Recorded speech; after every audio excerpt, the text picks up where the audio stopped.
Buenos días, buenas tardes a todas las personas que se conectan en este momento desde Estudios de Género en América Latina. Hoy tenemos un tema súper interesante que espero que ustedes puedan disfrutar muchísimo y una invitada muy especial. Y para darle paso a esa invitada tan especial, yo primero quiero que ustedes tengan el placer que yo tuve cuando ella me mandó un libro en el que tuvo un reconocimiento y le hacen una presentación sensacional. Les las voy a leer.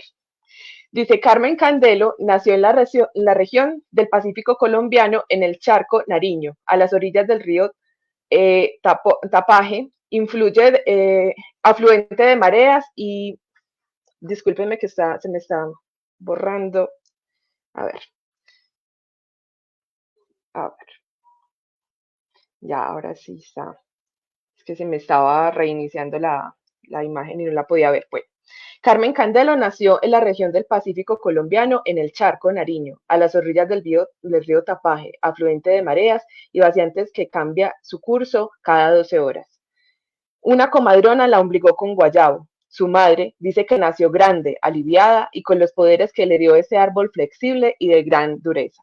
Carmen aprendió a nadar, a manejar el canalete y el portillo desde muy pequeña. Cuenta que cuando iban en una canoa por el mar y la marea estaba muy fuerte, ella decía, Virgen del Carmen, yo me llamo Carmen. Creció al lado de su abuela y sus tías, que lo que le dio una mirada diferente de la vida. Su abuela era una mujer respetada, reconocida en la vereda, donde preparaba la toma seca, una bebida con aguardiente y muchas hierbas para sacar los malos vientos luego de los partos. Carmen fue su primera nieta y siempre la recordaba que cuando inició la marea estaba media vaciante, como si esto tuviera un gran significado para su vida. De ella aprendió los alabados, los arrullos, los cantos de la fiesta patronal y los cantos cuando mueren los niños, los chigualos. Entonces les voy a presentar a Carmen, bienvenida. Hoy queremos también hacerte un reconocimiento por todo ese trabajo tan maravilloso que tú vienes haciendo y bueno, que tú te presentes. ¿Cómo te gusta presentarte a ti? Buenos días, Diana. Muchísimas gracias. Y pues lo que acabas de leer siempre me remonta a mi origen, al río donde nací. Pues yo siempre me presento como una mujer afrodescendiente que ha tenido la oportunidad maravillosa de trabajar en diferentes regiones en el país, de trabajar por la conservación de la naturaleza, vinculando a las comunidades en ese compromiso de conservar la naturaleza para el bienestar de todos, pero también buscando su propio bienestar, sus economías, sus medios de vida que les permita, digamos, seguir viviendo en esos ecosistemas. Yo he trabajado mucho en fortalecer las capacidades, en facilitar enlaces, conexiones entre diferentes actores, digamos, que llegan a los territorios donde están las comunidades o que tienen interés por esos territorios. Y llevo más de 26 años en WWF y ha sido una gran escuela todo este trabajo. Y pues mucha satisfacción de estar aquí contigo y de todas las cosas que se han podido lograr en este camino, digamos, venciendo retos, dificultades, pero que me siento, digamos, una mujer muy satisfecha, complacida y que sigo aprendiendo cada día. Muchas gracias. Gracias a ti por estar aquí. Y bueno, ahí yo me estuve leyendo ese capítulo del libro que les voy a compartir luego en los comentarios para que lo puedan tener quienes lo quieran leer. Pero hay varias cosas ahí que me inspiran mucho y que me llaman mucho la atención. Una de esas primeras es, por ejemplo, tu abuela como referente, y eso me da una pregunta y es, ¿cómo empiezas tú en todo esto? ¿Qué te motivó? ¿Desde dónde nace Carmen Candelo como esa lideresa fuerte, con esa voz potente, con todas esas propuestas y esas capacidades de generar fortalecimiento también en la participación en las comunidades? Muchas gracias, Diana, por tu pregunta. Pues yo me considero en realidad una mujer bendecida y muy afortunada. Yo empecé trabajando hace como 30 años. Mi primer trabajo fue en La Cocha, en el departamento de Nariño, en el municipio de Pasto, y este trabajo tenía que ver con generar alternativas económicas para las personas que vivían de la extracción del carbón, quemaban el bosque andino para producir carbón y vender en los asaderos en Pasto. Entonces tuve la oportunidad de trabajar con ellos. Yo había hecho estudios de mercadotecnia, había hecho estudios de tecnología de alimentos. Entonces sí, empecé a trabajar con estas comunidades y fue un hallazgo para mí encontrar que la respuesta de las mujeres frente a la promoción de alternativas económicas fue muy fuerte y fue, digamos, fue el boom que nos llevó a que hoy en día, por ejemplo, existen las reservas de los campesinos de la Cocha, porque fueron las mujeres las que decidieron apostarle a la crianza del cuy como una alternativa para evitar y para seguir talando el bosque, que además del daño ambiental generaba pues unas condiciones tanto económicas como de salud para las personas que viven en la quema de la madera para producir carbón. Entonces, en este momento fueron 25 mujeres las que aceptaron ese trabajo. Eran unos créditos rotativos y fue muy sorprendente ver que las mujeres podían pagar sus créditos y pagar el crédito del esposo que había prestado, por ejemplo, para tener una vaca o para el cultivo de mora, que también eran de los productos que se promovieron en ese momento como alternativas económicas. Eso me llevó pues a mirar, a valorar el papel de las mujeres, el rol de las mujeres y fue una escuela, fue mucho aprendizaje para mí. Posteriormente yo me fui a vivir a Bogotá por cuestiones de la familia con mi esposo que se fue a especializar a Bogotá, entonces nos fuimos a Bogotá y allá tuve la oportunidad de trabajar en primer lugar en la Universidad Javeriana. Yo había comenzado una maestría y mi tesis era el aprovechamiento forestal y tenía se llamó la minga investigativa frente al aprovechamiento forestal y las mujeres con las que estuve haciendo la investigación en campo fueron 3 mujeres de la Cocha. Entonces, al llegar a Bogotá, mi trabajo pues continuó en la Universidad Javeriana, que era con quien estaba haciendo la maestría, y allí trabajando con un equipo en el norte de Boyacá y Santander y esta zona, tuve la oportunidad de desarrollar un proyecto digamos, de transformación de alimentos y obviamente era con las mujeres.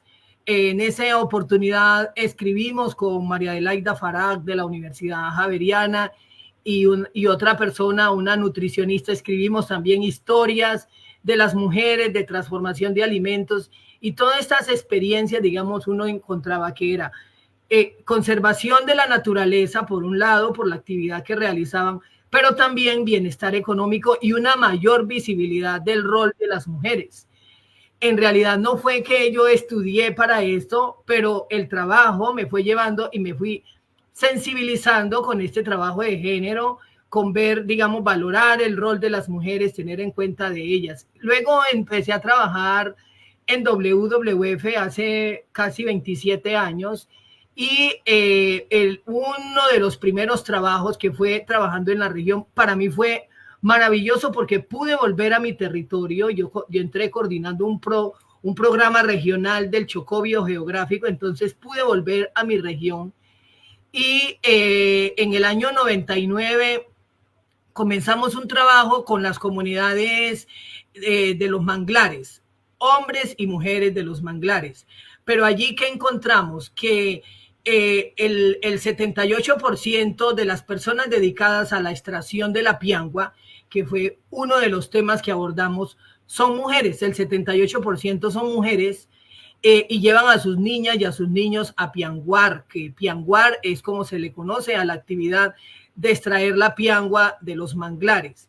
Entonces, ahí te voy a hacer una pregunta para las personas que no están en Colombia y incluso las personas que están en Colombia y que de pronto no conocen tanto, ¿qué es la piangua? Mira, la piangua es un molusco, es un bivalvo. Algunos dicen es una ostra, pero en realidad no es una ostra.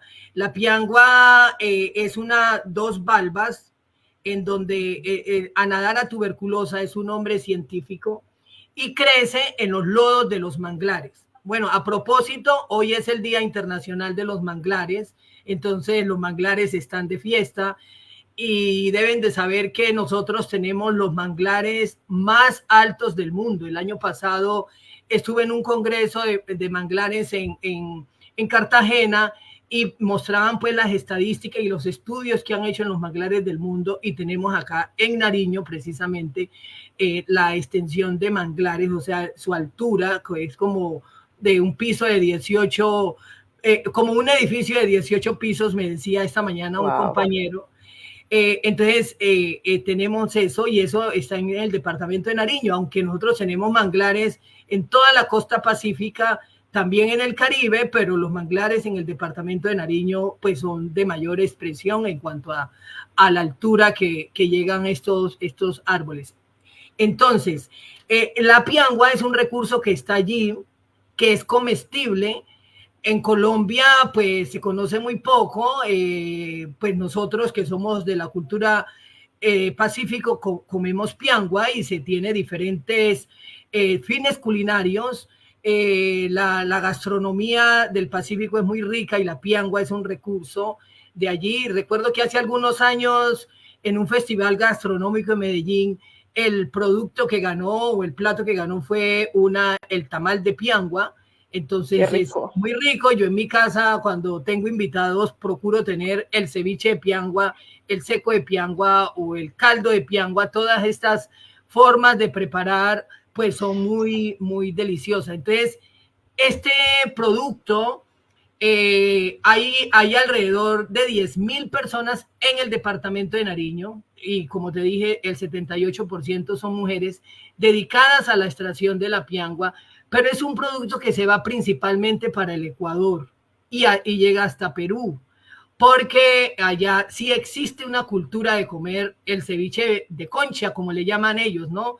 Tiene varios nombres, otros llaman pata de mula porque es una concha dura, fuerte.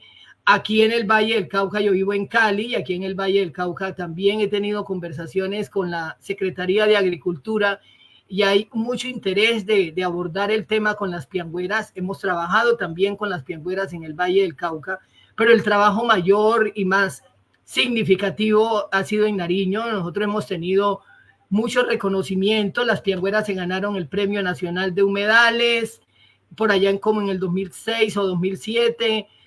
Fuimos invitados a la Expo Zaragoza con el tema de cantos del manglar. ¿Por qué? Porque Exacto. es un recurso que es aprovechado por las mujeres. Y resulta que la mayoría de las mujeres mayores, digamos, ahora ha cambiado mucho, no pueden leer y escribir. Entonces, si nosotros vamos a un taller y llevamos la cartilla, pues eso no va a tener mucho además de la palabra. Entonces, lo que se volvieron eran canciones, las recomendaciones del aprovechamiento de la piangua, de la talla mínima de captura, que es el elemento técnico vital para la sostenibilidad del recurso, es que se coseche cuando la piangua tiene una medida, una talla superior a los 5 centímetros. Eso garantiza que la piangua ya ha tenido producción, reproducción, y entonces va a garantizar la sostenibilidad del recurso. Entonces, por ejemplo, ese tipo de cosas se volvieron canciones. Cojamos la piangua de la talla mínima, la pequeña no, porque se está acabando. Entonces, todas esas se volvieron canciones, y ese es uno de los elementos clave que tenemos que tener en cuenta las personas que buscamos procesos más equitativos. Es cómo aprovechar esos contextos culturales para poder facilitar la participación de las mujeres. Entonces, en ese caso, los arrullos, en todos los talleres teníamos bombos, cununos, y ellas cantaban y hacíamos concurso de la temática, concursos de arrullos, y se cantaban todas ese tipo de cosas. Entonces, eso además Hermosura. facilita una apropiación, una identidad de lo que estamos hablando, con la cultura, ¿no? Con la gente, con las decisiones que ellos pueden tomar. Entonces, digamos que ese trabajo con las mujeres, posteriormente trabajamos en la cuenca del río Coello. Hay una cosa fundamental, parte de los aprendizajes, y es que abordar el componente de los derechos de las personas, es vital para que la gente, digamos, se sienta importante, se valore como persona, como individuo, como mujer, como hombre, para que pueda participar con mayor propiedad, con mayor fundamentación. Porque, digamos, tenemos en Colombia un contexto muy favorable para eso en nuestra constitución política de Colombia, la constitución del 91 y todos los mecanismos de participación ciudadana. Eso esos marcos legales en la voz y en la mano de las comunidades pues genera unos cambios muy importantes para su participación, para incidir en la toma de decisiones. Entonces, en Coello, por ejemplo, fue evidente cómo las mujeres se apropiaron de ese marco de los derechos. Hemos trabajado muchos años con un abogado especializado en derecho social que se llama Fabio Londoño, y con él hemos recorrido pues la geografía de Colombia, ayudando a que la gente entienda sus derechos, comprenda sus derechos y los ponga en la práctica, los lleve a la práctica.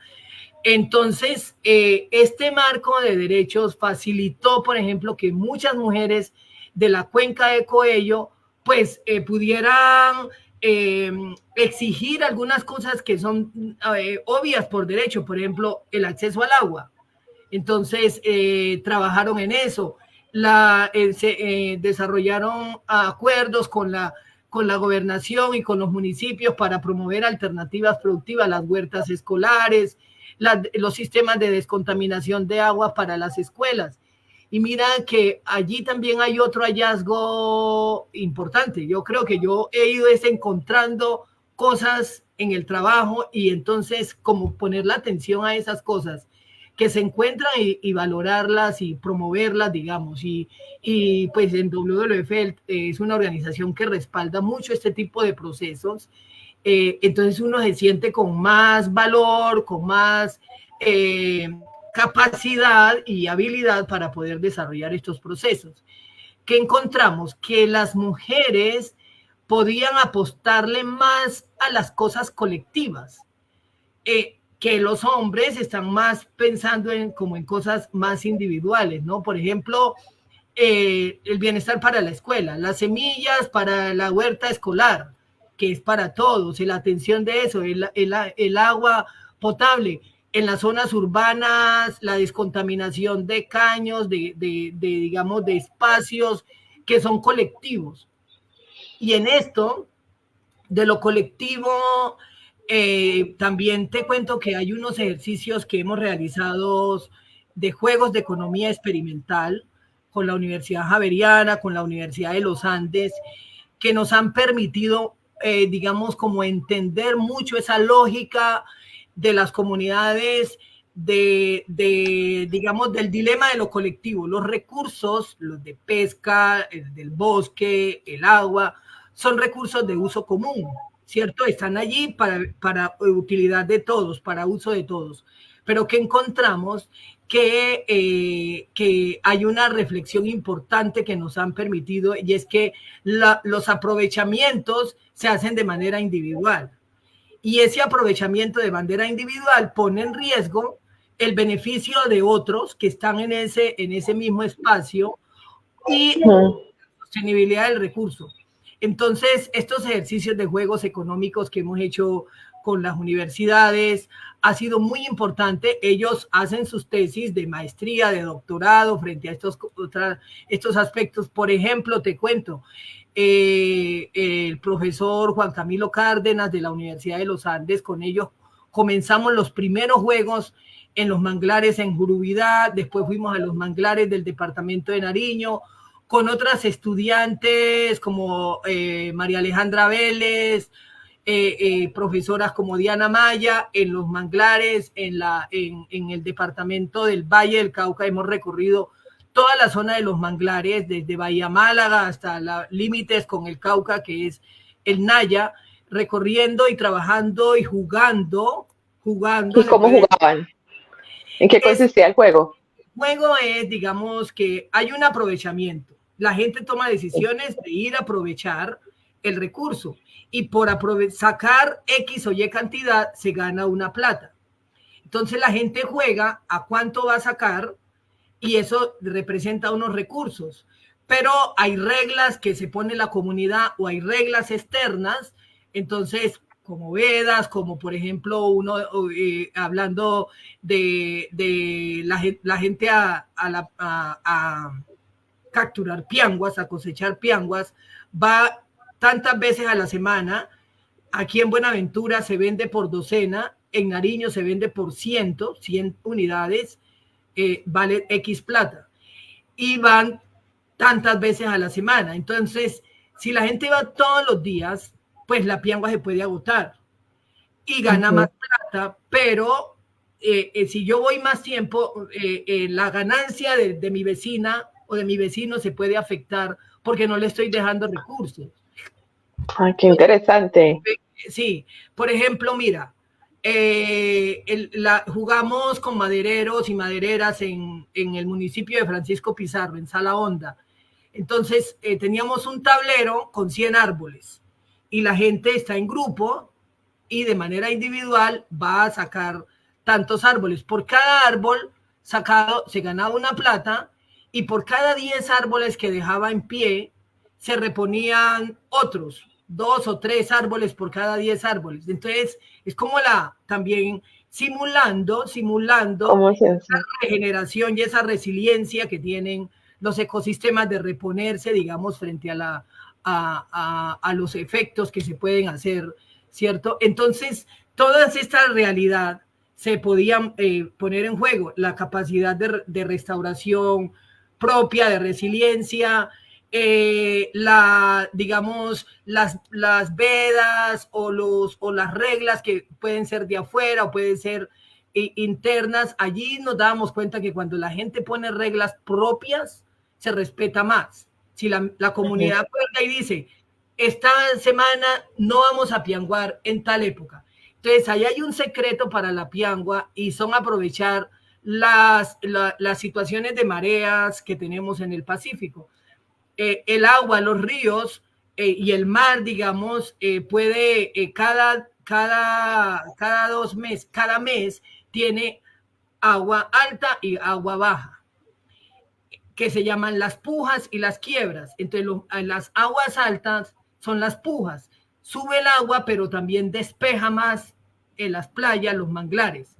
Y las quiebras, digamos, si esto es quiebra, esto es puja. Tanto para cubrir cuando sube como a despegar. Entonces, las piangüeras decidieron que van a pianguar en puja y van a dejar descansar el manglar en las quiebras. Y esto sucede en el mes, sucede 2 veces. Entonces, eran medidas que propusieron ellas mismas y esto se respeta porque yo creo que no hay ninguna autoridad ambiental para hacer de manera muy concreta el ejercicio de control y vigilancia, porque los territorios son muy grandes y no pueden tener vigilantes en cada bocana de nuestros ríos. Imagínate que en el departamento de Nariño hay un parque nacional, que es el Parque Sanquianga, y dentro del parque viven 62 comunidades. Entonces las comunidades son las que tienen que liderar el ejercicio de control y vigilancia entre ellas mismas. Entonces ellas se propusieron a capturar toda la piangua que encontraban de talla mínima, iban y se la llevaban, se la quitaban a los acopiadores en acuerdo con ellos, porque también trabajamos mucho en la resolución de conflictos, la negociación, el diálogo colaborativo, para que digamos no hayan esos roces, se resuelvan esos conflictos por la vía del diálogo. Y además porque ellas podían explicar que si se llevaban la piangua pequeña, pues se va a acabar y no va a haber después ni para ellos negociar, que se llevan toda la piangua para el Ecuador, ni para ellas poder acá, digamos, tener el beneficio económico. Fue por eso que se ganaron ese reconocimiento, porque, y aquí quiero como conectar con las personas que nos están viendo y que nos van a ver después en las grabaciones, porque hay gente que está aprendiendo de este tema, que se está acercando apenas, y hay unas cosas, hay unos elementos que tú has puesto que son muy importantes, que les quiero como hacer énfasis en ellos. Uno de esos es la importancia de validar la voz de las comunidades y en este caso de las mujeres, estamos hablando también de empoderamiento femenino y eso me hace acordar de una experiencia de una mujer cuando estaba empezando como a acercarse a espacios de enfoque de género, a espacios feministas, que decía que ella escuchaba hablar a las otras decían como yo soy periodista, yo soy científica, yo soy esto y yo soy aquello. Ella decía, ¿yo qué voy a hablar si yo no tengo ningún título profesional? Entonces, lo que tú dijiste ahí, por ejemplo, de reconocer la voz de las mujeres desde su propia cultura, desde sus propios conocimientos, desde sus cantos, desde sus historias, su cultura, la forma como ven y viven el territorio, es muy importante porque esa validación es también parte del empoderamiento y además es un reconocimiento y un acercamiento que me parece muy valioso que lo haya resaltado Carmen porque es un acercamiento desde con la otra persona como un igual y con las comunidades como iguales, con ese respeto y con ese reconocimiento y validación de lo que son. No es asumir las cosas desde una posición como de superioridad o de que vale más un conocimiento que otro o de que yo vengo a traerle la solución, porque muchas veces cuando se está empezando en estas cosas se tiende a tener ese pensamiento y esa parte de escuchar a la otra persona, a las comunidades y reconocer esa voz y reconocer su cultura y la forma de ver el mundo y conversar con esa forma de forma respetuosa y propositiva, es algo que puede ayudar a rescatar mucho todo el trabajo que podemos hacer y que puede abrir puertas para que podamos hacer las cosas de una forma más efectiva.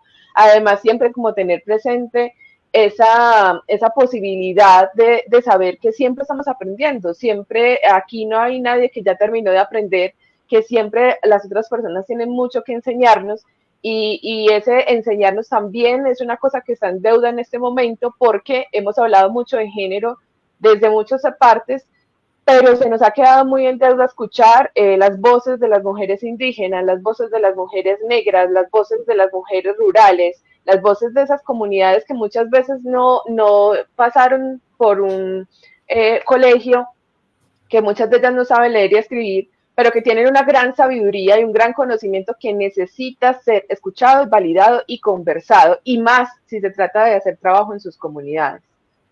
Sí, Quería gracias, resaltar Diana. eso. De acuerdo contigo. Y hablando de validando la voz, dentro de todo el trabajo que hemos realizado de participación y de empoderamiento y de formación política y ciudadana, también estuvimos en el municipio de Leguízamo, en el Putumayo, allá trabajando con las comunidades indígenas y campesinas que están en el Putumayo es un municipio, digamos, Leguízamo es un municipio muy grande, es casi la mitad del Putumayo. Y allí empezamos un proceso de fortalecimiento de capacidades y la única mujer que había participando, porque pues es limitada la participación para las mujeres, después logramos más, pero desde el comienzo estuvo una mujer y entonces me llevó a escribir esta historia que se llama precisamente Liberando la Voz. Ella es Luzmeri Narváez Remuy, es una indígena. Entonces me contó toda su historia, cómo se conocieron sus papás, desde la época de las caucherías, pues que es una historia triste de lo que pasó en la Amazonía. Su mamá venía del Amazonas, su papá llegó al territorio y esta mujer que creció mucho tiempo en la barca de su papá, pues se volvió una líder y yo todavía hablo con ella.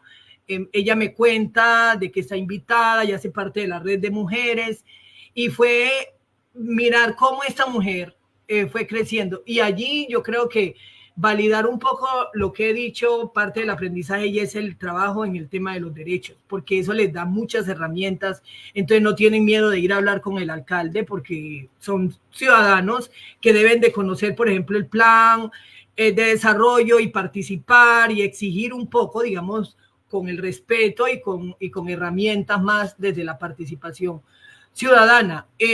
También sé que hace poco entrevistaste a Rosa Durán, una indígena de Inírida, un proceso que hicimos allá en el departamento del Guainía, con 5 pueblos indígenas y organizaciones campesinas que han llegado a este territorio.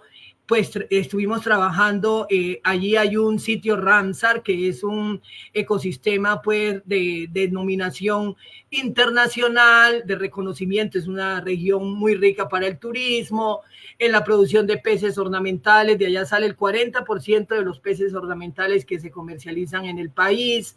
Wow. Es un ecosistema, los cerros de Mavicure, pues todo el mundo quiere ir a conocer estos cerros, Sí. estas afloraciones rocosas en las sabanas. Entonces comenzamos un trabajo allá. Esto también una cosa que es importante, ¿no? Esto no es una cosa de 2 meses, 3 meses, son procesos que tienen una ruta y que se va ajustando esa ruta. Nosotros tenemos ruta, caja de herramientas, pero cada vez es diferente de acuerdo a lo que uno vaya en cada sitio. Si me preguntas en el Chocó, por ejemplo, con el Consejo Comunitario de Cocomacia, que es el territorio colectivo más grande que tenemos en el país, en el medio atrato, son más de 800,000 o casi 800,000 hectáreas tituladas de manera colectiva, pues ahí hay un montón de mujeres. Tienen un colectivo de mujeres trabajando. Y allá tuvimos una experiencia interesante que me parece que vale la pena conversar. Cocomacia tiene una organización, una secretaría o tiene una dependencia de mujeres. Entonces, y obviamente que es un colectivo, digamos, de mujeres de diferentes partes del río, del atrato, del territorio colectivo. Entonces nosotros les decíamos, bueno, este enfoque de género, este trabajo con las mujeres, el plan que vamos a realizar, cuáles son las aspiraciones de las mujeres, cuáles son los sueños de las mujeres para que queden ahí, esa visión de futuro, que es un ejercicio que siempre trabajamos con las comunidades. Y hay mucha resistencia a veces de los hombres al trabajo con las mujeres porque dicen, la experiencia mía, me dijeron, doña Carmen, señor Carmen, aquí todas, me dijo un hombre, todas esas mujeres que vienen a hablar de género tienen unas cualidades que son amargadas y que son dejadas de los maridos. Y yo le dije, yo creo que estás en un error. Yo no soy amargada porque canto con ustedes, me divierto con ustedes, me río con ustedes y estoy aquí con una actitud muy positiva y muy alegre. Y en esa época mi esposo estaba vivo, él falleció hace más de 5 años y le dije, viví 30 años, yo le digo, yo llevo como 25, 27 años en esa época con mi esposo, entonces no me digas que son dejadas de los maridos. Y sabes que conseguimos una persona que hace una capacitación en nuevas masculinidades. Y eso fue muy pertinente, fue muy bueno porque él empezó a trabajar con los hombres, porque es que a Qué veces maravilla. uno cree que el tema de género, entonces hay que llevarse a las mujeres y trabajar con ellas. No, es en el mismo escenario donde hay hombres y mujeres. Seguramente es bueno tener espacios en donde haya mujeres para que se puedan escuchar más, pero fue muy revelador que luego esa misma persona que me había dicho que las que hablan de género son amargadas y son dejadas de los maridos, me pidió me mandó en una carta y me dijo, necesitamos que el señor Calle, se llama Gustavo Calle, venga a todas las comunidades a hacer estos talleres. Entonces, mira Qué que bien. solamente Claro con un poco de que sí. entender al otro y de no imponer, sino que de facilitar el diálogo, pues se logran ese tipo de cosas. Entonces, allá hay Rosmira Salas, doña Julia, bueno, hay un montón de mujeres valientes, con coraje, trabajando y siempre pensando en el bienestar colectivo, ¿no? Había una mujer se me escapa el nombre en ese momento, pero ellos tienen un tema de producción de arroz, entonces de Asprodema, y esta mujer era una lideresa muy importante en esta empresa, digamos, comunitaria de producción de arroz. Las plataneras de Bojayá, o sea, hay una diversidad.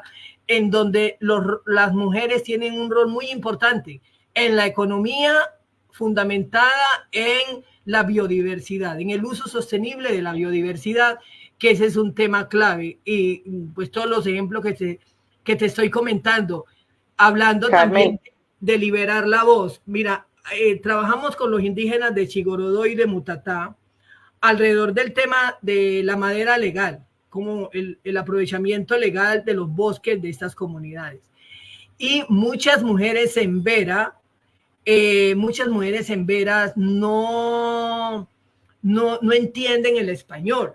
Entonces nosotros lo que hicimos fue que en todos los talleres, eso obviamente toma más tiempo, por eso te digo que son procesos, toma más tiempo y no podemos hacer el taller de mediodía ni de 2 horas, es porque toca traducir lo que estamos explicando, por ejemplo, cómo funciona el derecho fundamental de petición para que la mujer pueda entender, la que no puede entender el español lo pueda entender en lengua. Cómo, digamos, abordamos el manejo de los conflictos, la ruta, el manejo de los conflictos, la negociación colaborativa, cómo se hace eso en Vera. La construcción de las imágenes para dar a conocer el proceso, cómo se incluyen las lenguas propias. Entonces creo que, como te digo, esto ha sido una cadena de aprendizajes y lo bueno de trabajar en WWF es que uno puede llevar esos aprendizajes a otro lugar, obviamente con las adaptaciones al contexto, a la cultura, a las necesidades propias de los procesos, pero es un proceso que en realidad, digamos, esa cadena de aprendizaje es lo que me ha permitido a mí como persona, como trabajadora, como mujer afrocolombiana, poder abordar estos temas de género. Carmen, hablando de eso, a mí se me ocurre una pregunta porque escuchándote siento que hay un trabajo muy interesante de todo el tema de empoderamiento y mucha experiencia que se ha generado ahí.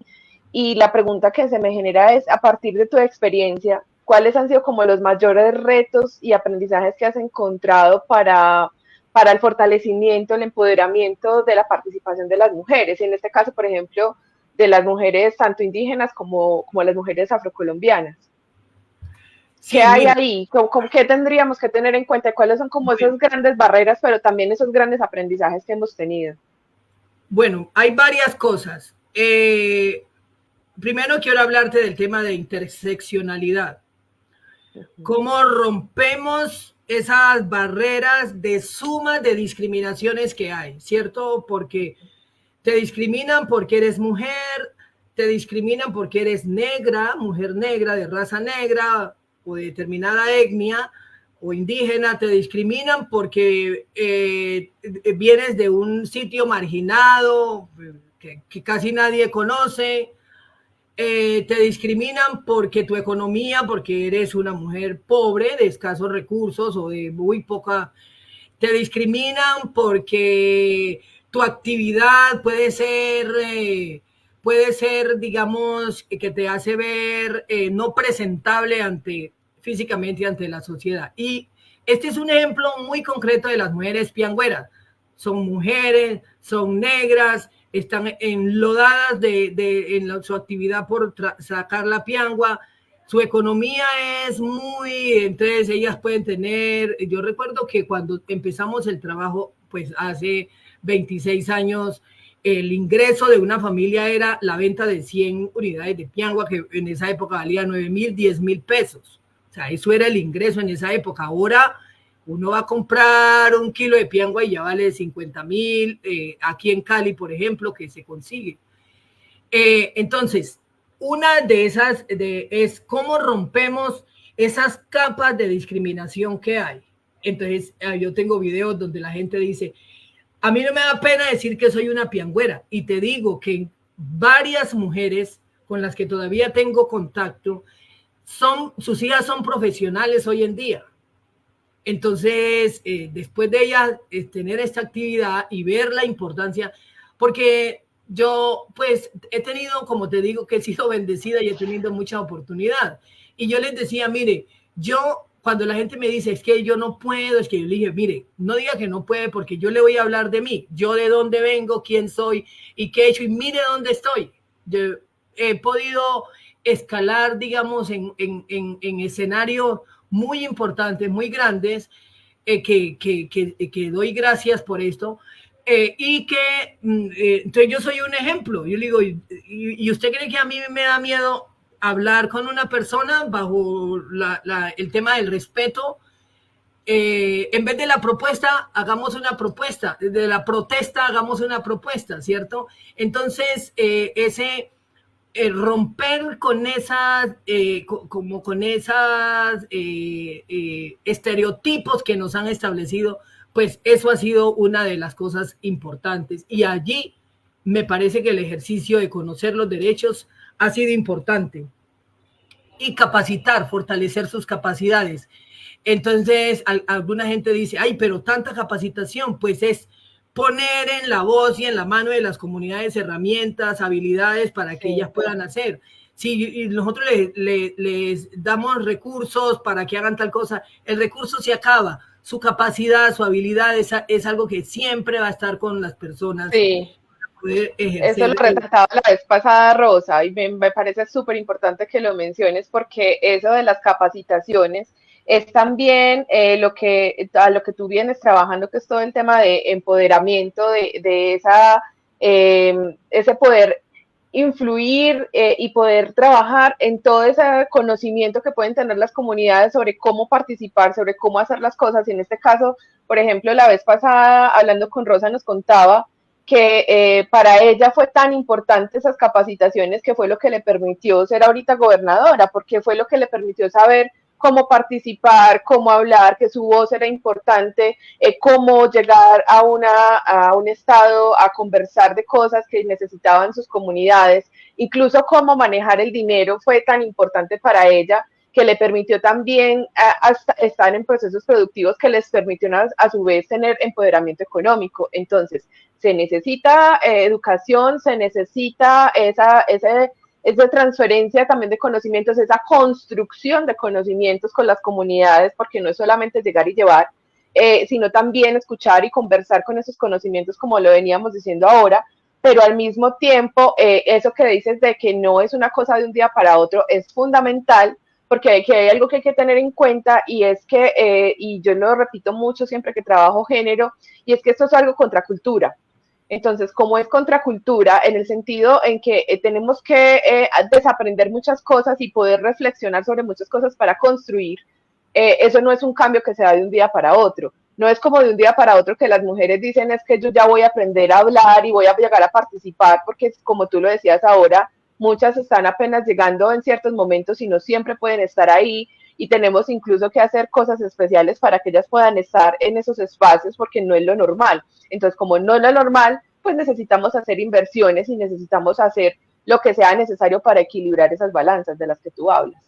Sí, de acuerdo y me identifico con esas cosas que dices porque son parte de los aprendizajes. Pero tú me preguntaste, digamos, como esas recomendaciones o esos aprendizajes. Me parece, por ejemplo, que desde el comienzo las convocatorias debieran de estar intencionadas a buscar más equidad en la participación. Entonces, hablamos con las comunidades y les decimos, bueno, solamente una mujer, ¿cómo hacemos para que vengan más mujeres? Entonces, no, pero que tienen niños, ¿cómo facilitamos eso? Entonces, facilitar esa participación de ellas. Una vez que están allí, el idioma es importante, la cultura, si entendieron o no entendieron lo que estamos diciendo, y hay maneras de corroborar si lo que yo dije fue claro para las otras personas o no.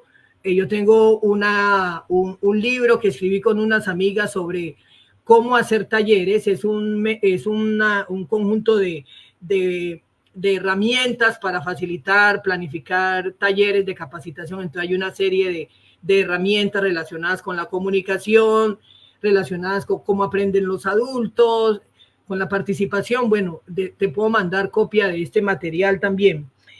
digamos, facilitarle la participación a ellas, valorar sus opiniones. Eso es muy importante.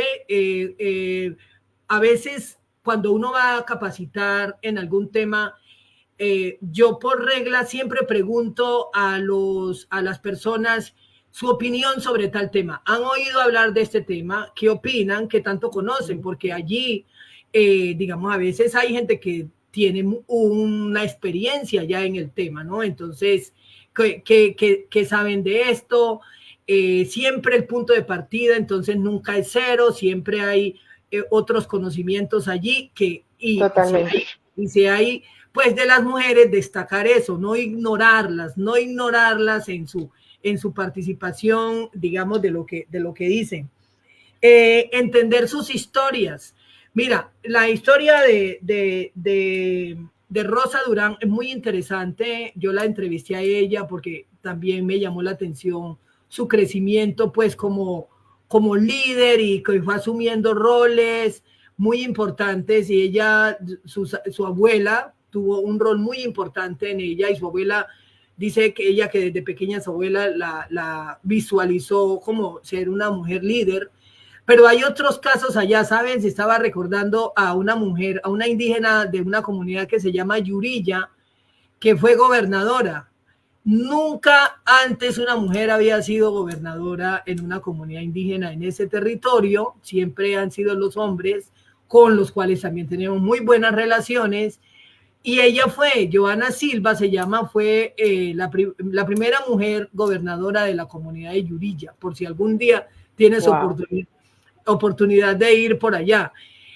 Son muchos ejemplos, como alguien alguna vez me dijo que deberíamos de buscar cómo sumamos esas soledades que hay de mujeres en diferentes geografías haciendo cosas importantes, como el libro que hizo ONU Mujeres, pues en el cual tuve el privilegio de la oportunidad de estar allí, como reunir una diversidad de mujeres.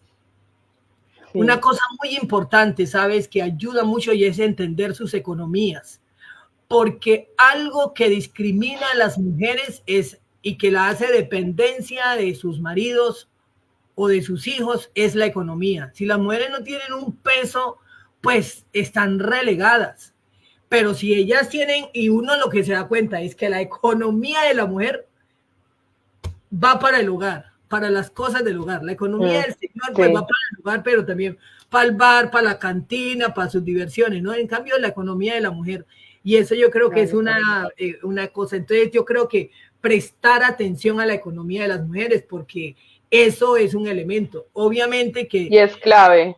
sí, en el Sí, ejercicio, porque es, sí, sigue. sí, perdona que haga el énfasis porque sí me parece para quienes están trabajando en esto, es súper clave el empoderamiento económico de las mujeres porque también es una oportunidad para romper ciclos de violencia, porque esas dependencias de las que tú hablas muchas veces hacen que las mujeres se queden en situaciones de violencia o en situaciones en las que no están bien porque simplemente no se sienten con la posibilidad de salir, porque al salir, por ejemplo, de esas relaciones quedan sus hijos e hijas expuestos a no tener ni siquiera lo básico para poderse sostener y ellas mismas. Entonces, poder trabajar el empoderamiento económico es también poder trabajar que esas mujeres tengan la libertad de decidir si quieren o no quieren estar ahí y que en el momento en el que quieran y necesiten irse de situaciones violentas lo puedan hacer con más facilidad, ellas y sus hijos e hijas.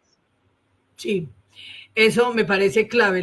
El componente económico es vital porque yo he tenido mujeres, digamos, en el medio rural que me han dicho, es que si yo no sigo con mi marido, pues él me ha dicho, si a mí me gusta una camisa, un vestido, se lo tengo que pagar con el sexo, por ejemplo, ¿no? Entonces, digamos, como esas negociaciones que se hacen al interior del hogar, pues son muy difíciles si la mujer no tiene un nivel básico de autonomía económica. Autonomía. Obviamente que esto ha representado problemas familiares, porque hay muchos que son machistas, que les gusta que la mujer no salga, que está en la casa, que esté cocinando, que es la responsable de los niños, pero también hay hombres que son felices. Hace poco estuve digamos, acompañando un taller para formular un proyecto de cacao, cacao en el Amazonas, que es un producto, y están ahí las mujeres,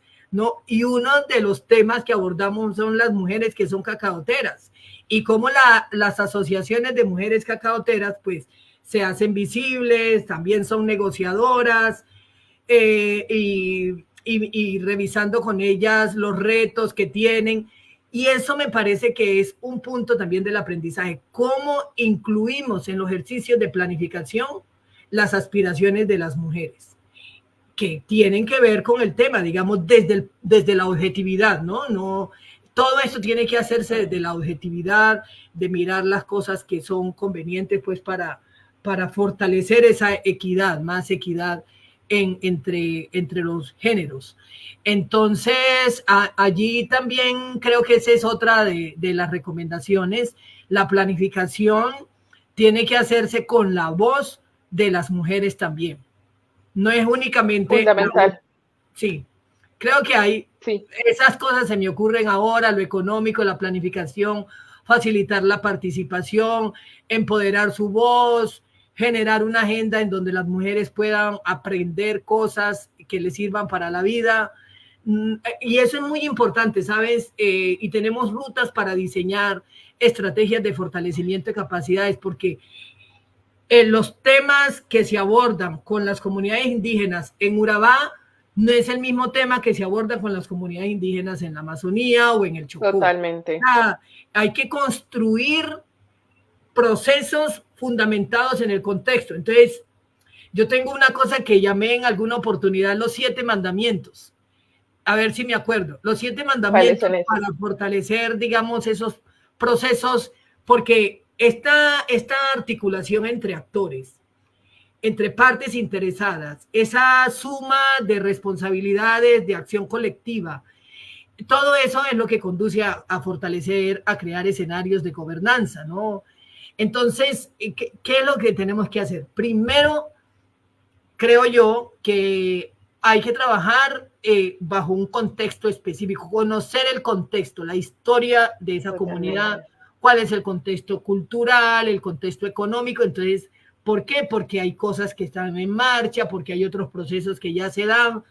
Nosotros encontramos que llegamos a un territorio y ya hay el diagnóstico, la caracterización. Entonces, ¿cómo conocemos todo eso que ya está allí? Segundo, sí, no llueve sobre mojado. Exactamente, sí, no inventar la rueda y el agua tibia, que ya hace rato sí. ya está inventada. Sí. El otro tema de estos mandamientos es generar capacidad local. ¿Cómo generamos capacidad local? Porque nosotros nos vamos. No, ya hace muchos años que no he vuelto a los manglares, ni a Kuwait, no he vuelto a Inírida, por ejemplo. Hay otros procesos, pero ¿cómo se genera capacidad local? Y en eso, por ejemplo, cuando dices que Rosa puede administrar recursos, pues hay una agenda que se trabaja en los aspectos administrativos y financieros con las comunidades, ¿no? Y en eso WWF pues tiene gente, tiene agenda. Levantamos una línea base que se llama el ICO, el Índice de Capacidad Organizativa, el ICO, y bajo, digamos, como esa es la línea base para mirar cómo se fortalece toda esa parte financiera, administrativa, porque no por ser, somos sin ánimo de lucro, pero no con ánimo de pérdida. De pérdida, totalmente. Entonces, digamos, generar esa capacidad local. El otro es trabajar con equipos interdisciplinarios. Pues WWF es una organización vista más en el plano de la conservación, pero pues la persona que trabaja en los temas de sociología, de antropología, de economía, entonces el equipo ojalá sea lo más interdisciplinario posible. Totalmente. Lo ambiental no es solamente la base natural, es lo económico, lo social, lo político, bueno, todo eso que... La conversación de saberes. De la sostenibilidad y el saber local. Tercero, que digamos, trabajar con una caja de herramientas y con rutas. Y allí es importantísimo el diálogo de saberes, porque hay un saber local. Si vamos a restaurar, cuáles son las especies que la gente utiliza, cómo es el manejo de esas especies, Si vamos a trabajar con las piangüeras, entonces, ¿qué es lo que la gente sabe? ¿Qué es lo que tiene? La gente tiene un conocimiento que lleva años y años y años en ese territorio y hay un conocimiento que se puede aprovechar. Yo he estado en muchos espacios de ciencia participativa con el Humboldt y, por ejemplo, valorando todo ese conocimiento tradicional y local. Entonces, ese fortalecimiento de capacidades y esa ruta, digamos, de trabajo, de movilizar la participación, tiene que ver con ese diálogo de saberes. Eh, otro de los mandamientos es que el punto de partida nunca es cero, cómo sumamos lo que tiene la alcaldía, que hay un plan, por ejemplo, cuando hicimos el trabajo con las piangüeras, hicimos un inventario de toda la institucionalidad que tiene que ver. Entonces el INVEMAR, que es el Instituto de Investigaciones Marinas, tenía en sus objetivos temas relacionados con la investigación en recursos hidrobiológicos en Piangua. El Instituto de Investigaciones Ambientales del Pacífico, Corpo Nariño, tenía temas, intenciones del ordenamiento de los manglares. Entonces lo que hacemos es sumar todo eso que hay para poder, digamos, como que nosotros como WWF no Fuerzas. podemos resolver todo. Entonces ese es otro Claro. de los mandamientos. Entonces sí, hay una serie, y esto es parte de los aprendizajes que hemos logrado y que pues tratamos, es posible que haya procesos que no alcanzamos, pero tratamos de que esos temas sean propuestos y sean llevados a cabo en las diferentes regiones donde estamos trabajando. Mira que recientemente tengo una experiencia con una asociación de pescadores en el pueblo de Palafitos en la Ciénaga Grande de Santa Marta, el pueblo de Buenavista.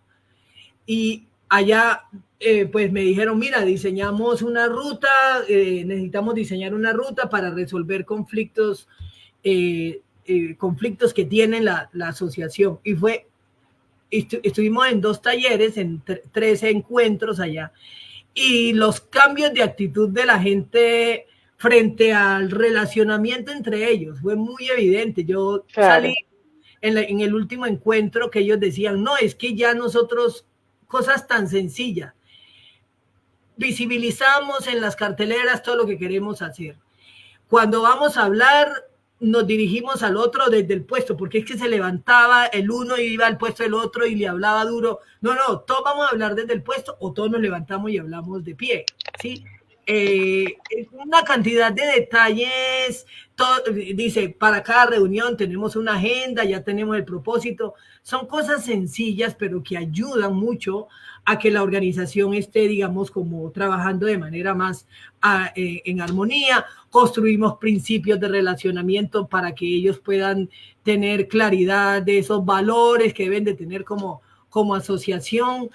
Entonces ahí, digamos, como todo eso, todas estas cosas se llevan a los aprendizajes, porque otro de los principios es, o de los 7 mandamientos es trabajar bajo principios con las comunidades. El principio del respeto, por ejemplo, el principio de ponerse en los Sí. zapatos del otro, porque nosotros somos WWF o la organización que sea, y ellos son yo. Hay que ponerse en los zapatos de la otra persona para entender que están haciendo manejo inadecuado de los recursos. Póngase en el zapato de él y veremos por qué está sucediendo eso y cómo promovemos entonces más armonización en el aprovechamiento y uso de los recursos naturales, que finalmente no es para beneficio de una institución, es para beneficio de las mismas comunidades y obviamente de nuestra gran biodiversidad que tenemos en el país. Y es lo que va a dejar esa capacidad instalada de la que estábamos hablando, porque finalmente quedarse en una posición en la que no se conversa y en la que no se deja esa capacidad instalada, lo que hace es que perdamos el tiempo porque hacemos un montón de esfuerzos, pero si la gente no tiene una apropiación de las cosas que estamos trabajando y de lo que estamos tratando de construir, pues finalmente cuando nosotros nos vamos, como tú decías, pues ya, o sea, se vuelve a lo mismo o, no, o se olvidan las cosas o no se tienen en cuenta porque no quedaron lo suficientemente bien arraigadas. Y para que queden arraigadas, pues tiene que haber una voluntad y tiene que haber una conversación con esas personas que son quienes van a apropiar y quienes las van a aplicar. Rosa, yo quiero, perdón, estaba pensando en Rosa, perdón. Carmen, yo quiero aprovechar para hacer una pregunta que nos están haciendo aquí en el público. Por ahí derecho para cerrar, porque ya quienes quieran hacer preguntas y que la quieran dejar acá, las dejan por favor y vamos a estar pendientes y les vamos a responder después, porque sabemos que muchas personas van a ver esta grabación en otros momentos. Entonces, bueno, esta es una de las grandes interrogantes que nos dejan y es cómo trabajar las violencias basadas en género en comunidades indígenas. Desde tu conocimiento, ¿tú qué recomendaciones tienes? Y también ya con esto, para que podamos cerrar, como lo que tú quieras decirnos para cerrar esta conversación de hoy. Y muchas gracias a quienes estuvieron participando, a quienes estuvieron comentando. Por favor, compártanlo con otras personas y déjenos ahí comentarios o preguntas que los vamos a responder. También nos estaban preguntando dónde pueden encontrar los documentos de los que tú hablabas. Entonces, les cuento que al final de esta grabación vamos a dejarles también los enlaces para que los puedan consultar. Bueno, muchísimas gracias a la persona que hace la Estás en pregunta. silencio. O yo no Ay, te estoy no, escuchando. no, yo no he tocado nada del micrófono. Hola, ¿me escuchan? ¿Me están escuchando? Yo no te escucho. Pero yo no he tocado nada de micrófono, ¿sabes? Está todo bien. No sé si seré yo. De pronto, ¿por qué no preguntas? Porque no he hecho nada, no he movido nada. Yo me escucho. A ver, yo me escucho, Diana. Tú tienes el micrófono bloqueado, tú lo tienes bloqueado. Ahora sí. Sí. Ya. Apagué mi. Bueno, la violencia basada en género en comunidades indígenas. Yo creo que de lo que he dicho hay aspectos, por ejemplo, abordar el tema de nuevas masculinidades también con las comunidades indígenas, es decir, trabajar un poco entre hombres y mujeres alrededor de los derechos de las mujeres, de la valoración del ser humano como de las personas.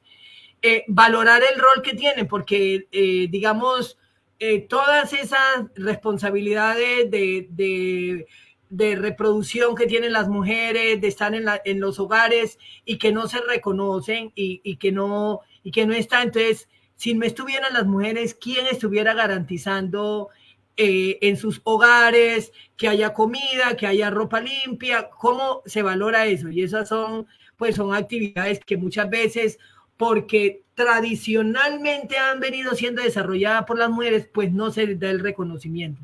Ojalá tener espacios en donde se reconozcan esos roles de los hombres y las mujeres y cómo se complementan, digamos, para el bienestar de las comunidades, esos roles de los hombres y las mujeres.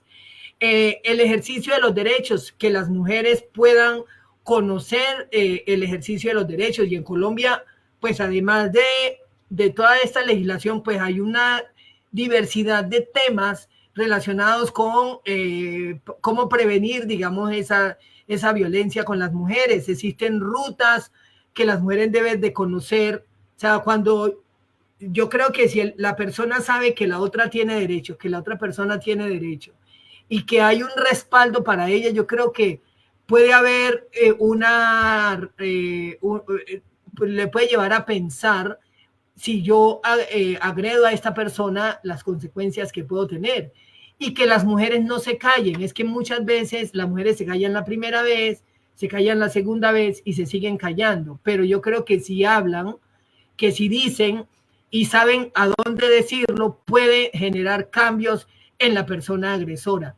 Creo que hay, desde el punto de vista de los derechos, desde el punto de vista legal, desde el punto de vista de la economía, fortalecer esa economía y saber que hay un aporte de las mujeres a esa economía, visibilizar ese rol de las mujeres en el hogar y la importancia que tienen para eso. Y pues si no se puede, las mujeres se puede, pues cuántas separaciones hay por violencia, pero que las mujeres tengan una dignidad, tengan como, digamos, mostrar su vida digna en el relacionamiento con sus parejas.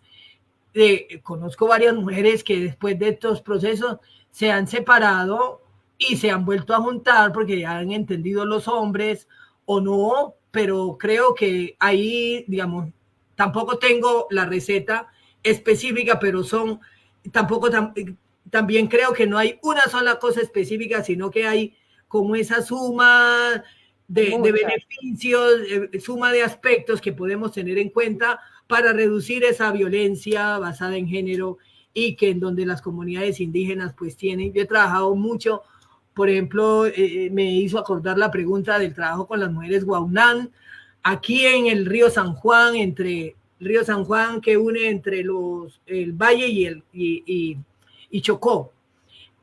Lo une o lo separa, el Valle con el Chocó. Y allá están unas comunidades, y ahí he trabajado con mujeres, hay mujeres que, por ejemplo, me decían, Carmen Candelo, ¿por qué mi marido quiere que yo vista tradicional y él sí se puede poner pantalón y camisa? ¿No? Entonces trabajamos un poco en el diálogo, pues, y a ella es una mujer que se viste común y corriente, pues no quiere decir que eso no sea bueno o sea malo, pero ella quería como que él no la obligue que se tiene que vestir de esa manera, sino que ella se vista como ella quiere, como ella se sienta bien. Entonces, o sea, es esa libertad de decidir. Y es que ahí hay muchas cosas, como tú dices, que tienen que ver con el cómo trabajar, el cómo prevenir esas violencias. Y yo pienso que tú misma nos has dado como a lo largo de la conversación varias ideas sobre esto. Una es esa conversación, primero de entender los contextos y poder analizar qué está pasando y por qué está pasando. Y desde las mismas cosmovisiones, desde las mismas formas en las que las comunidades hablan, desde ahí mismo se puede trabajar. Por ejemplo, la vez pasada que se estaba diciendo, bueno, es que para nosotros como pueblos indígenas es importante el equilibrio, y entonces están las energías femeninas y las energías masculinas, y tenemos unas deidades femeninas que tienen que ver con ese cuidado del planeta, que tienen una representación con la tierra, y por eso mismo el cuerpo de la mujer está relacionado con eso. Entonces, ¿cómo podríamos conversar una violencia basada en género desde esa cosmovisión? Es decir, listo, ustedes están buscando ese equilibrio, y entonces violentar en este caso en las mujeres, que sobre todo en las que más se concentran estas violencias, es también violentar la tierra, y es violentar esa sistema de creencias y espirituales que ustedes mismos están diciendo que es importante. Entonces hay que trabajarlo desde ahí, es conversando con esos conocimientos. Pero también ellas han estado poniendo mucho en las redes sociales, en diferentes espacios, un llamado a que haya una intervención del Estado sobre los derechos de ellas frente a las violencias de género, porque muchas veces no se están teniendo en cuenta o no se están juzgando de la manera correcta. Pero también es reconocer que ellas tienen esa voz, que ellas tienen ese poder de levantar esa voz y de decir lo que está pasando, y proponer cuáles soluciones ellas consideran que son las pertinentes y acompañarlas en eso. Y es mirar cómo les podemos sumar, cómo podemos contribuir, cómo podemos ayudar a los procesos que ellas ya vienen haciendo, para que no sea algo que se vaya en contra de las mismas comunidades o de la forma en la que ellas están viviendo, y sobre todo también para no generar revictimizaciones en cuanto a que muchas veces una intervención puede aumentar si no se tiene la consideración suficiente de los factores que intervienen ahí, que cuando te vayas quede la mujer con muchas más vulnerabilidades y con muchas más violencias, y no se trata de eso. Entonces, que podamos tener en cuenta todos estos factores. También hay un bagaje enorme de legislación, de rutas de atención, de formas de atender las cosas. Hay protocolos de prevención, atención de violencias de género. Por ejemplo, en este caso, WWF de Colombia tiene una política de género que también tiene en cuenta en los proyectos, pero no solamente en este caso esta organización, sino que muchas organizaciones tienen recomendaciones, tienen políticas, tienen protocolos, y la idea de eso es como también poder conocer primero lo que estaba diciendo Carmen ahora, que era cómo podemos enseñar, cómo podemos fortalecer, cómo podemos llevar estos temas. Por ejemplo, cuando ella lo hablaba con los hombres, los talleres que se les dieron de masculinidades, pero también las conversaciones con las mujeres, muchas veces algo tan básico como poder identificar cuáles son las violencias de género, y qué hacer frente a ellas, con eso empezamos. Porque a veces están tan naturalizadas que ni siquiera nos damos cuenta que están ahí, o que muchas no se atreven a hablarlas porque tienen temor, o porque cuando los hablan, por ejemplo, lo justifican, no les creen o las juzgan. Entonces, esas son cosas que parecen básicas, pero que nos pueden dar unas guías iniciales para saber por dónde conducir las cosas en cuanto a las prevenciones de esas violencias. Y de todas maneras, pues es un tema muy amplio, lo podemos trabajar con más tiempo. Gracias, Isa, por tu comentario, y gracias, Carmen, también por tus contribuciones, porque sí, o sea, es un tema súper amplio, pero es un tema que se ha trabajado y que hay gente que está construyendo conocimiento frente a esto, y podemos tener en cuenta ese conocimiento para mirar qué podemos hacer mejor. Sí, mira, quisiera decir una cosa de último. Es que yo creo que la propuesta de trabajo con enfoque de género no debe generar más violencia, ¿no? Eso es vital. Y hay una reflexión que se hace teniendo en cuenta dos variables. El perseguir sus intereses como individuo y o digamos favorecer las relaciones que hay. Entonces uno se puede mover entre que persigo mis intereses no importándome la relación o evado todo de mis intereses porque me interesa la relación, porque dependo de él, porque tal cosa.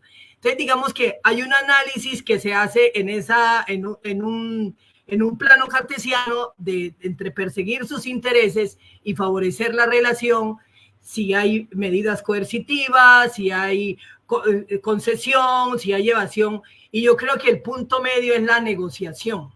Es como el win-win, el ganar-ganar, cómo todos ganamos y mostrar, digamos, que no es que se va a imponer el uno sobre el otro, sino que llegan a un acuerdo de ceder las partes y de buscar, digamos, el bienestar de la gente. Hay una cosa que Ana Milena Horta, que es una colega en WWF que también tiene mucha experiencia en los temas de género, hablamos, digamos, como de también, ¿por qué no facilitar espacios en donde es el espacio de las mujeres? Y yo recordaba que nosotros en los manglares, por ejemplo, nos desplazábamos a los manglares donde las mujeres trabajaban para poder, digamos, abordar los talleres con hombres y mujeres juntos, pero creo que esa cosa, lo recuerdo ahora que ella lo ha mencionado, es una también medida que puede ayudar. Y yo creo que sí, reitero, que tu trabajo no genere más violencia de la que ya existe y exponga a las mujeres a que cuando te vas, entonces va a tener las consecuencias negativas. Y esto para las mujeres y también para las comunidades, ¿no? Y nosotros nos tenemos que cuidar mucho de eso, de no afectar el bienestar de las comunidades en los procesos en los que estamos, a veces trabajando en los temas de minería, que son temas tan complicados, trabajando en los temas de ilegalidad, en el manejo de los recursos naturales. Esos son cuidados que debemos de tener para no exponer a las personas a retaliaciones y a venganzas en determinados paisajes o contextos en los cuales trabajamos.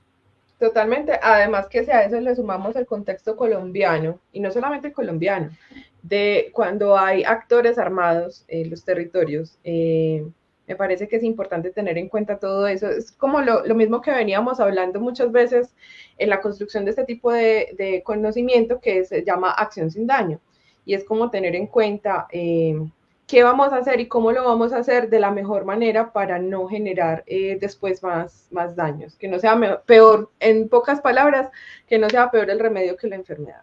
Sí, de acuerdo. Muchas gracias, Diana, y las personas que nos han visto, y pues yo estoy aquí para compartir la experiencia, para contarle qué hemos hecho. Como te dije, yo no he hecho ningún estudio de género. Solo esto ha sido cosecha de los aprendizajes durante todo este tiempo que llevo trabajando ya. Sí, sí, sí. Muchas sí. Gracias, Carmen, a ti por compartirnos tu conocimiento, tu experiencia, a las personas que participaron y a las que van a dejar los comentarios. Y bueno, yo sé que después empiezan a participar cuando lo pueden ver. Gracias por estar aquí. Y gracias por estar dispuestas a construir conocimientos. Gracias a ti, Carmen, por todo este tiempo, por todos estos años, esta dedicación, este liderazgo, este poder en la palabra y todas las cosas tan bonitas que has contribuido en las comunidades en nuestro país. Un Bueno, abrazo. muchísimas gracias. Muchas Gracias. gracias, Diana, y espero verte en persona en Bogotá. Espero que sí sea. Bueno, chao, chao. Chao.